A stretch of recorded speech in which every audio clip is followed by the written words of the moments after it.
Assalamualaikum. Biologi tingkatan 4, subtopik 9.3 iaitu penyerapan, 9.4 asimilasi dan 9.5 penyahtinjaan. Kisah bermula di bahagian usus kecil iaitu ileum.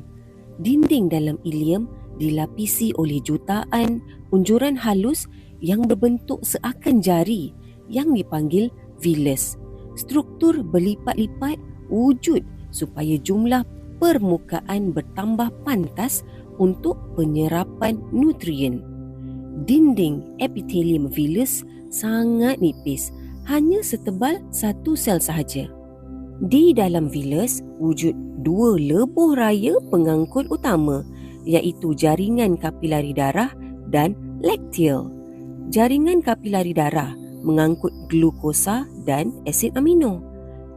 Lakteal mengangkut asid lemak dan gliserol. Selepas diserap, nutrien akan menaiki laluan khas bernama vena portal hepa untuk pergi terus ke hati. Hati bertindak sebagai kilang penapis yang power. Semasa proses metabolisme, glukosa berlebihan akan ditukarkan menjadi glycogen untuk disimpan. Hati juga sangat penting bagi proses penyahtoksikan, iaitu menyingkirkan bahan toksik daripada darah untuk dibuang melalui air kencing atau empedu. Selepas ditapis, nutrien diedarkan ke seluruh badan untuk proses asimilasi, di mana sel badan menggunakan nutrien tersebut untuk membina sebatian kompleks atau membaiki tisu. Bagaimana pula dengan sisa tidak tercerna seperti serat dan sel mati? Sisa bahan tersebut akan masuk ke usus besar. Fungsi utama usus besar adalah menyerap semula air dan vitamin. Sisa separuh pepejal yang tertinggal kemudiannya dipanggil tinja. Tinja dikumpul di dalam rektum sebelum disingkirkan melalui dubur melalui proses penyahtinjaan. Soalan 1, nyatakan dua struktur pengangkut di dalam villus.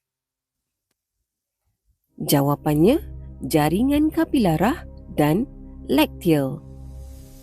Soalan kedua, terangkan peranan vena portal hepa dalam asimilasi.